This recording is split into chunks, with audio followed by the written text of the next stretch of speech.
Почитувани добар ден. Гостин во неделното интервју на Радио Слободна Европа Емиле Бошков од Конфедерацијата на работодавачи. Господине Бошков, кој е ставот на Конфедерацијата во однос на барањата на синдикатите и протестите кои што се случуваат, ако се земе во предвид, барањата за зголемување на минималната плата? Ние сме за покачување на минималната плата. Морам да напоменам дека секако со усогласувањето во март ќе се покачи минималната плата, но за останатиот дел од покачувањето, нашето барање како предлог мерка беше од 600 денари до 6000 денари придонесите, социјалните придонеси да бидат ослободени со тоа што и работодавачите, меѓутоа исто така и владата може да помогне во насока на зголемување на платите на работниците и нормално зајакнување на животниот стандард. Сепак како Сдружение на работодавачи, како конфедерација, сметаме дека треба да ги застапуваме интересите на сите работодавачи, особено на самостојните вршители на дејност, новите предприемачи, занаечиите, кои имаат потешкоти да обезбедат сигурни приходи, за да можат да одвојат зголемени давачки по основ на плати и социјални придонеси. Во услови, ако вие не попуштаат синдикатите, каде ќе се бара решение? Решението е во законот. Затоа и постои законот. Не можам да кажам дека е лек специјалис, меѓутоа навистина ја спасува и ја залечува целава оваа состојба. Со тоа што согласувањето со бруто домашниот производ, инфлацијата, трошоците за живот, продуктивноста, нивото на плати, ќе се пресмета и го чекаме извештајот од Заводот за статистика, Бирото за статистика, со кое понатаму ќе се усогласи покачувањето на минималната плата сега во март. Дали сметате дека улогата на владата во овој процес треба да биде можеби и подиректна, бидејќи таа е сега во една улога на медијатор помеѓу коморите и синдикатите? Сметам дека со овој потек веќе година дена наназад, владата директно е активен учесник во поттикнување на диалогот. Со самото повлекување од преговорите помеѓу синдикатите и работодавачите, владата покажа дека има знаење во насока на социјалниот диалог, односно дека ги остава работодавачите и работниците да се договорат. Меѓутоа, тоа е само едната страна од социјалниот диалог и од креирањето на политиките. Се случувало во нашата земја и во други земји дека владата земала учество кога станува збор за стандардот и за подобрување на состојбите на граѓаните.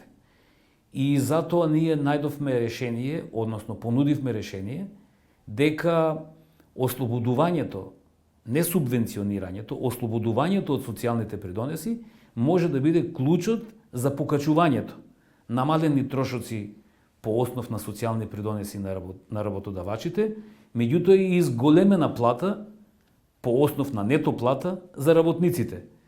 Тука може владата да учествува, меѓутоа веројатно свесна е владата дека постои усогласувањето во март, па затоа и го одложува вмешувањето во оваа активност. Колку е оправдан аргументот на владата дека тие 225 милиони евра преку унгарскиот кредит се доволна подршка за бизнисот за одбивање на субвенционирање на придонесите за минималната плата? Тие што ги употребија парите од унгарскиот кредит и останати други инвестиции, тие се поголемиот дел средни и големи компании, добро корпоративно организирани, кои воопшто и не се засегнати околу покачувањето на минималната плата, бидејќи во тие сектори минималната плата е надмината со самите исплати на платите. Односно, пресметката за плата по работник е многу повисока од минималната плата. Нас секогаш не интересира, потенцираме дека нас секогаш не интересираат микро, малите, самостојните вршители на дејност и занаечиите. И затоа сме се здружили да ги представуваме интересите на сите тие кои имаат потреба да бидат представени пред јавноста, во социјалниот диалог, пред синдикатите и така натаму. Ние сметаме дека оваа категорија на работници и оваа категорија на компании, на микрокомпании, дека треба навистина да има еден посебно место во социјалниот диалог и да бидат представени на начинот на кој најдобро може да ги пренесат своите идеи, мисли, интерес, работа, состојби, за да може да бидат сватени. Оно што се случува во моментот околу протестите, синдикатот, барањето за зголемување на минимална плата, за нас ние го толкуваме како зголемено линеарно зголемување на сите плати, кое за нас не е прашање, бидејќи поголем дел од приватниот сектор исплаќаат поголеми плати од минималната плата. За нас исклучиво е прашање за овие категории кои ги спомнав. Зошто коморите и бизнисот упорно ја проблематизираат ниската продуктивност на македонските работници за да се оправдаат минималните плати, ако се земат во предвид и некои други истражувања кои што покажуваат дека македонските работници се продуктивни исто, дури и повеќе во споредба со европските, меѓутоа за третина од нивната плата. Јас сум сигурен дека не следите и дека само ние немаме дадено изјава како Конфедерација на работодавачи во однос на продуктивноста на работниците и поврзувањето на нивото на продуктивност со исплатата на платите или како аргумент плюс зошто не треба да се зголеми минималната плата и останатите плати. Меѓутоа тоа е доминантен став на бизнисот кога станува збор во однос на зголемување на платите, најчеста реченица која што ќе ја чуете имаме ниска продуктивност. Тоа е нашата трагедија, за жал, и сега можеби нема да бидам допадлив за моите колеги од бизнис заедницата, меѓутоа продуктивноста исклучиво се основа за знаење во компанијата како се мери продуктивноста, исполнителноста, учинокот, нормата и така натаму. Ние во Македонија, во нашите компании, воопшто немаме со чест на исклучоци, на 50 на компании, кои ја мерат продуктивноста и знаат што значи productivity score, резултат за продуктивност или рефа стандардот или така натаму. Ние воопшто немаме воведено одредени стандарди за мерење на продуктивност. И многу ми е жал, не само во приватниот сектор, и во јавниот сектор, многу ми е жал работодавачите, веќе говорам за работодавачите, на вистина не знаат како да ја измерат продуктивноста, бидејќи немат ни инвестирано во алатки, ни во знаење, ни во технологија, апсолутно во ништо. И да им помогнам на работодавачите, бидејќи после ова веројатно и воопшто нема да им се допаѓа ова што го кажав за вашиот медиум. Меѓутоа го направивме, го основавме порталот globalenpazar.mk, каде што има посебни точки каде што може да најдат начин како да ја мерат продуктивноста и да сватат за ова ја што говорам, меѓутоа и да го имплементираат во нивното работење. Одговорно тврдам, многу мал број на компании знаат што е продуктивност. Одговорно тврдам дека се користи како флоскула продуктивноста како изговор за зголемување на минималната плата и одговорно тврдам и го поднесувам целиот ризик дека работодавачите не знаат, ама мора да научат што значи продуктивност и мерење на продуктивност. Колку увозот на странски работници може да го реши овој проблем? Може само да замени дел од услужните дејности, бидејќи тие странски работници воопшто не се вработуваат во високотехнолошки процеси и тоа е само поравично од време на време во одредени дејности. Во однос на мерката која што неодамна започна да се имплементира, враќањето на пензионерите, активирањето на студентите на пазарот на труд, дали тоа представува реална потреба на бизнисот?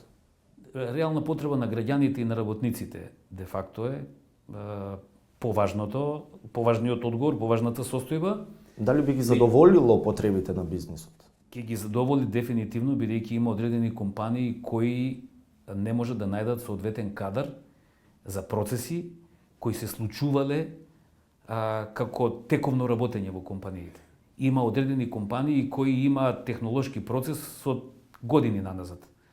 За жал немаат инвестирани во нови процеси.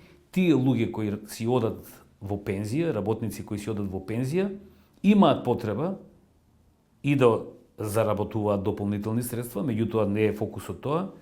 Компаниите имаат потреба да ги задржат тие луѓе, затоа што не можат да најдат нови работници во тие застарени технолошки процеси и затоа одговорот го гледаме и во надминување на таа состојба со искусните работници, ќе ги наречам, не пензионерите. Оние кои навистина имаат знаење. Што се однесува до студентите, еден начин на премостување на недостатокот на работен ангажман, легален работен ангажман во фаза на студирање. И тоа е поволно, затоа што студентите ќе можат да бидат пријавени да работат, да не го изгубат статусот на студенти, а секако да можат да приходуваат. Кога сме кај студентите и помладата популација, неодамна беше презентирано едно истражување во јавноста во кое што се вели дека дури и со влезот на Македонија во Европската Унија 60% од младите би ја напуштиле државата. Колку тоа ќе биде и е во моментот проблем, меѓутоа и проблем во иднина. Самата најава, самата чувство дека 60% од младите, а со нив ги влечат и семејствата, и нивните мисли, и задоволства, и разговори, и идеи што ќе прават понатаму, е опасна за нас. И во неколку случаеви јас и во насока на економијата, де факто, сум кажал дека подобро да не влеземе во Европска Унија отколку да влеземе. Меѓутоа, ова е наистина како на шега го кажувам. Ова од познавањето на состојбите во каква опасност ни е македонската економија. Меѓутоа, граѓаните, пред се човековите права и слободата на движење, говор и изразување се најважни. Ние тоа треба да го практикуваме. Со тоа значи дека нивната одлука, ако сака да ја напуштат земјата при наш влез во Европска Унија, тоа е нивна одлука и тоа е за нивно добро. Ќе ја презентираат Македонија таму каде што ќе живеат. Но за нас е состојба на реалната слика за нашиот квалитетен или неквалитетен начин на живење во земјата. Кога се пренесува тоа во однос на трудовата легислатива или во пазарот на трудот, тогаш ние се соочуваме со факт дека оваа квота што се покачи на 10.000 работници, ќе треба да ја покачиме, дури и да бидеме подготвени странски работници од Европска Унија да превземат одредени функции тука, да го отвориме пазарот на трудот и на некој начин, она што го говоревме досега, продуктивноста, флуктуацијата на работници, мобилноста на работници, вложувањето во нови технологии, ќе мора да биде фокус на целото општество, особено на економијата. Господин Бошков, како конфедерација која што представува голем број на работодавачи, генерално според вас, кои се главните проблеми за бизнисот во Северна Македонија? Па, има неколку проблеми кои се клучни. Сакав да почнам веднаш со корупцијата, меѓутоа прво она што е важно е регулаторните правила кои отежнуваат лесно водење на бизнис. Така ќе ги наречам. Порано со години назад имавме регулаторна гилотина, која до некаде имаше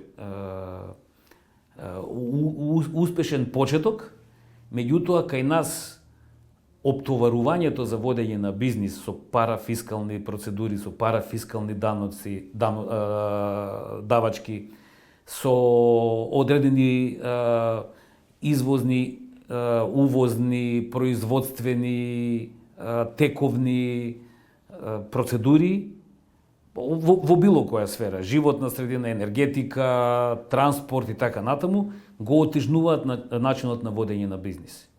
И за нас деловното обкржување точката број 1 за проблем во економијата.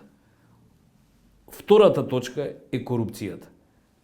Поврзано со ова претходново. Процедури кои директно го насочуваат, ја начуцуваат економијата, да не спомнам дали е 1, 2, 3 работодавачи, кои имаат одредена потреба од процедура, која секогаш е условена со одредена зошто затоа и така натаму. Во моментот се актуелни протестите на синдикатите, до пред известно време беа актуелни во јавноста и блокадите на транспортерите.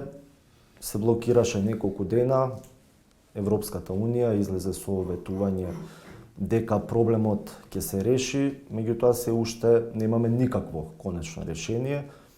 Деновиве повторно беше актуелно дека возачи на камиони од Германија се депортирани во Македонија. Кога може да се очекува финално решение и решавање на проблемите? Ќе бидам незгоден, меѓутоа веројатно треба да и честитаме на Билјана Муратовска и на останатите нејзини колеги од транспортниот сектор и да ги потсетиме дека на вашето прашање кога, веројатно ќе треба следната недела повторно да излезат на протести, за да може да ги потсетат креаторите на политики, на безбедносните политики во Европска Унија, дека проблемот не е решен, без оглед на ветувањата и без оглед на спорите бирократски процедури во Европската Унија или во Европската комисија. А состојбите околу, знаете, многу е незгодно кога во ова ниво на развој на демократијата повторно некој од нашите граѓани ќе се чувствува дискриминиран во однос на ист таков граѓанин со истата професија од некоја си друга земја. А се стремиме, нели, кон еднаквост и она што го кажав претходно, околу човековите права кои треба да се толкуваат и да се пременуваат еднакво. Пораката која испраќа Европската Унија со спороста на безбедносните политики во однос на граничното минување, во овој момент не оди во прилог. Не оди во прилог на имиџот на Европската Унија, на еднаквоста, на различноста, на културата, на односот и така натаму. Особено не во насока на глобалниот пазар, на глобалната конкурентност, на глобалната економија и така натаму. Дали може би требаше според вас да се реагира и порано со оглед на тоа што ова, кој што и не е ново правило, беше најавено дека ќе почне со имплементација во октомври минатата година и сега протестите доаѓаат постфестум по въведувањето на правилото. Нели и транспортерите, меѓутоа и државата со низините институции требаше да реагираат многу порано. Многу ми е жал што ние не го практикуваме диалогот на прав начин во право време. Многу е лесно да се свати, ако се разбере функционирањето институционално на Европската Унија и ако се свати функционирањето во нашата држава, дека неопходно е да ги креираме законите легислатива низ диалог. Затоа што треба тие закони треба да се применуваат. Ја испуштивме шансата да преговараме, да ја дознаеме состојбата од реалниот сектор, да знаеме дека 90 дена за граѓаните не е исто и како за професионалците, особено во транспортниот сектор, и да поразговараме, да објасниме кога се креира и кога се преговара политиката, да се објасни дека ова не е правото решение за зголемени гаранции за безбедност на граѓаните на Европската Унија, меѓутоа со исто достоинство и граѓаните од Западниот Балкан. И е пропуштена таа шанса. Овие протести се реакција на пропуштената шанса. Ова што се случува со транспортерите. Меѓутоа може да биде и земено како лекција, бидејќи ние ќе се соочуваме и со понатамошни промени на закони и имплементација на европската легислатива, каде што ќе мораме да ја прилагодуваме свеста за да ги прифатиме законите. Господин Бошков, ви благодарам за интервјуто. Благодарам на поканата. Почитувани, вие го гледавте неделното интервју на Радио Слободна Европа. До гледање.